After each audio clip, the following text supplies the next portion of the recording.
2 early on. Miles Corey knocks it to Fasiero, 2-on-1. Dillon will take it himself, and the Jags on top now, 4-2. Play on. Ormiston has a big-time size advantage. Gets the bucket and one. Elijah Ormiston. Three-pointer on the way, too strong. And that one was just taken away from Kyron Ratliff. Dylan Fasiero just took it away from him. Ratliff had the rebound.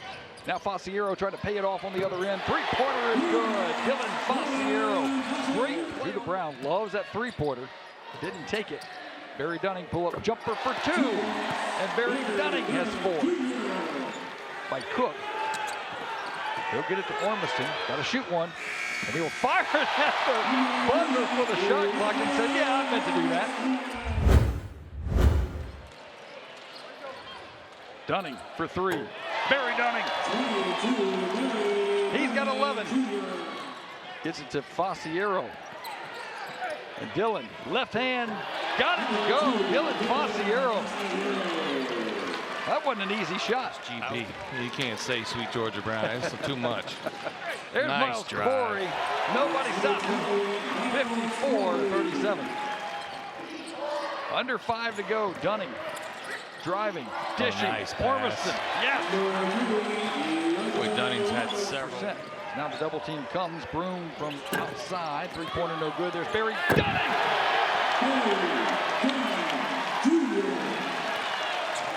Double OT.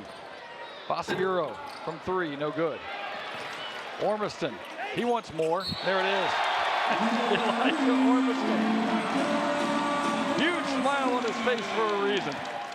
I've challenged this group all year long to, this may sound silly to some people, but I challenged them to make memories that they're going to talk about when they're my age with each other. They may be across the country, they may be neighbors. I don't know what they'll be doing when they're 42 years old, but I challenged them to make memories that they would be talking about, and that's what they've done all season long, with how they've cared about each other, their selfless attitude, the approach they've had when we went on the road, found ways to win on the road, and they put themselves in a position to go take it tonight. Obviously, we need a little bit of help too. We got that, but I always tell them that great things happen when you just pour everything you have into something and you're ultimately invested. And they've been that every step of the way. Since we got them in June, they've been that every step of the way. They've played for South Alabama in a climate where there's a lot of money floating around in college basketball, and that's not here. They came here because they loved South Alabama. They believed in what we were doing. When they came and visited, they genuinely liked each other on the visit, spending time together. They believed we could do something special when nobody else did. Nobody did. And they just stuck together, and I'm just thankful I got to get to coach these dudes. The amount of appreciation I have for those guys in our locker room is, I can't explain it in words. And ultimately tonight, they made one of those memories that they're going to talk about when they're my age. They'll remember this for the rest of their life. And hopefully we're not done making memories. The challenge is to go make some more memories in Pensacola. We know it's going to be hard. It's been hard all year. But these guys embrace the times when it's toughest. And that's what makes them special. It's not about 1 or 2, 3 guys on our team. It's about everybody. It's about us. And they've embraced that, and the identity of our team and the culture of who those guys are. I wouldn't trade my crew for anybody.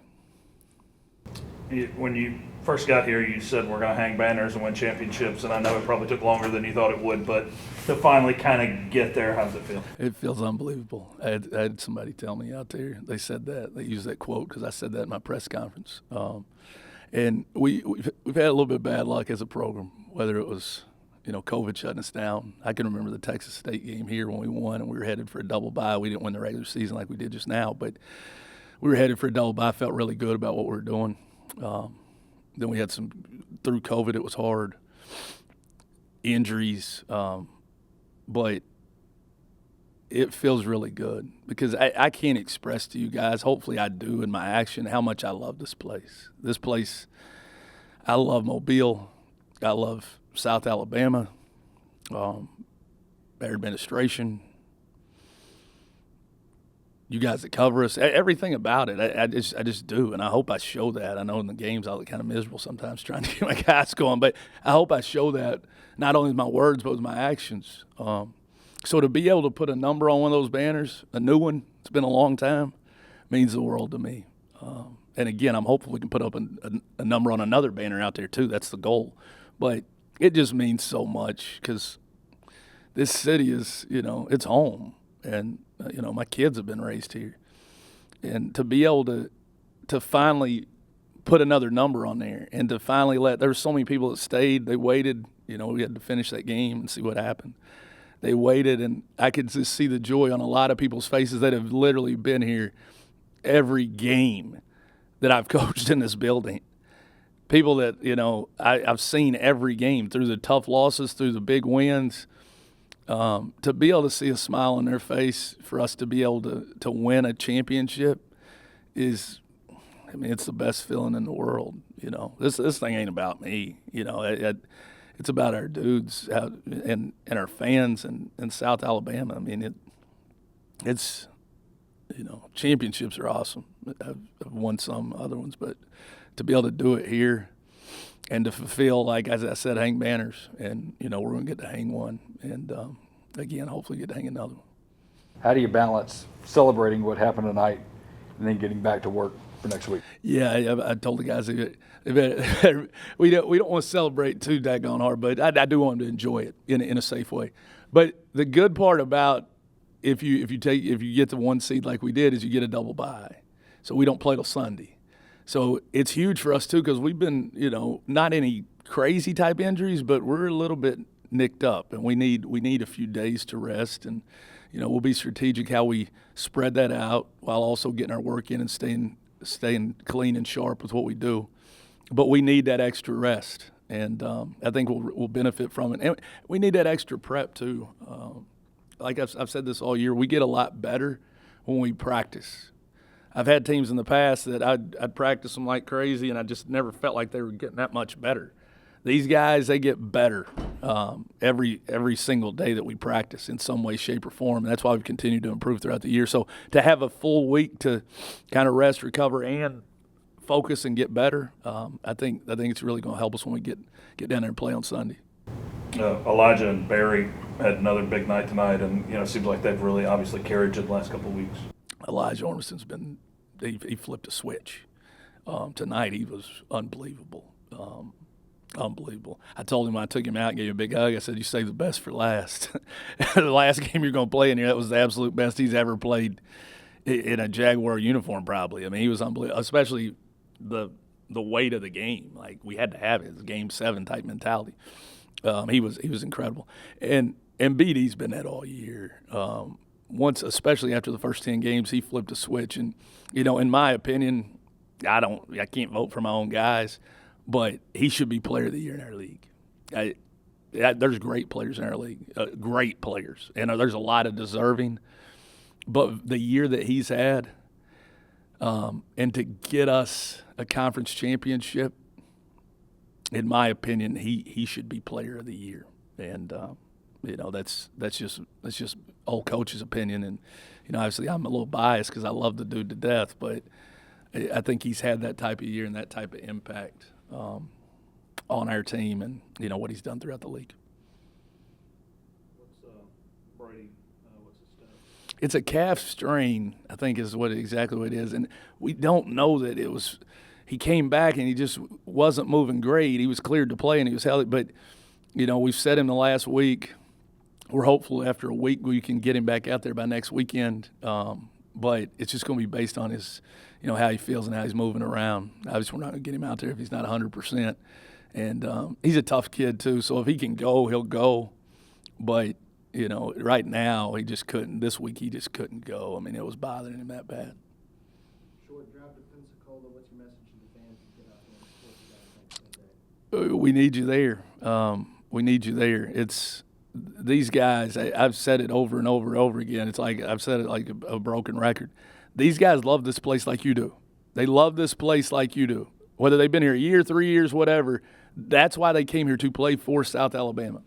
And if we got to get behind them, and we got to make that a home court environment down there on Sunday, whoever we play.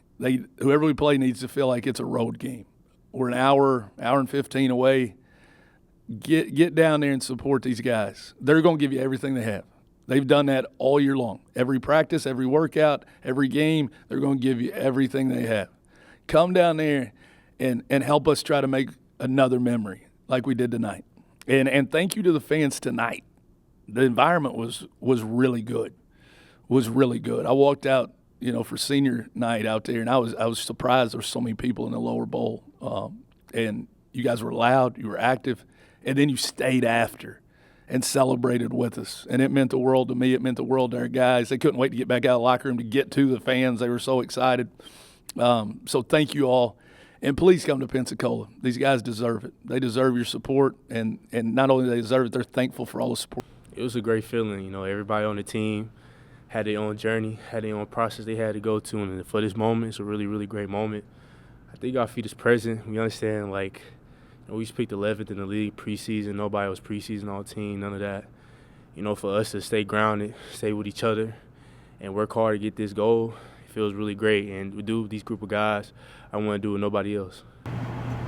You guys get the job done tonight, but then you got to kind of wait around and see what happens.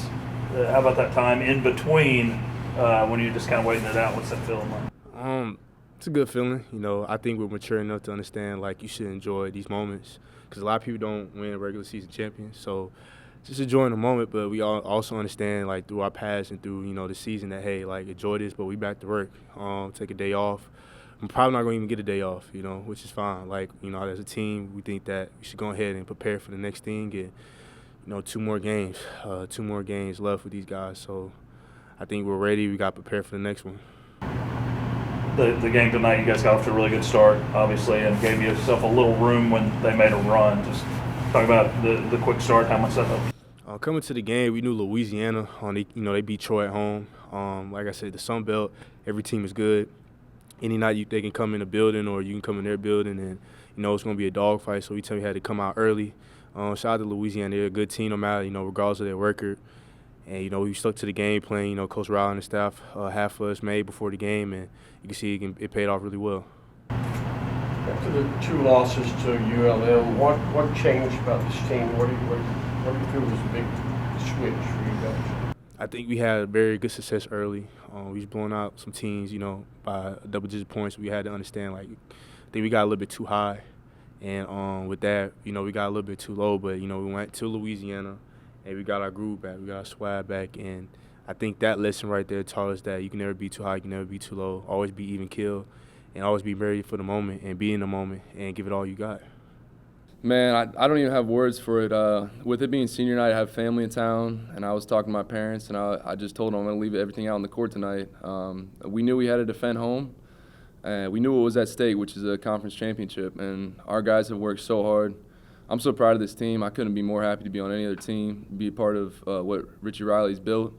And it's all about the underdog mentality. We were picked 11th, and people didn't believe in us. But ever since day one, back when we got together in the summer, we met as a team and said, we're going to do something special. And these guys have held it to it, man. I love them to death, and I'm so proud of what they accomplished.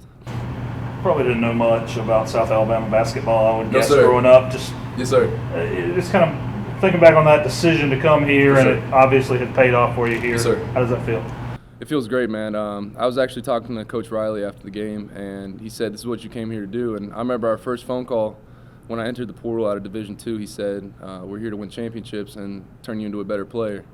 And those 2 things really is what happened. He's coached as hard as he coaches, and even though I don't like it sometimes, he has the best interest in mind, and he really loves every single one of his players, and what he's done for us in this program is special. And I believe in it, and every single guy on the team believes in it. The game itself,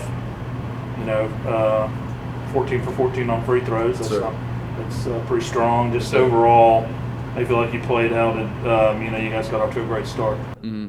I think a big point of interest for us was the defensive side, because we know if we can get stops on defense, we can push in transition, which is where we're most lethal. we have so many offensive weapons, but our whole mentality and our whole identity comes from getting stops and rebounds, which is what we've been pushing all week in practice and perfecting our zone. So if our guards are on, everything clicks. We're a hard team to beat. You guys get about 8 days off, or Sir. not off, but don't have to play games. Well, but a couple days. How do you feel like that'll benefit you going to Pensacola? I think it's going to benefit us a lot. I think we definitely earned where we're at in the spot. I believe it's in the semifinals. And the thing about this group is we may have a day or two off, but we're so hungry to win.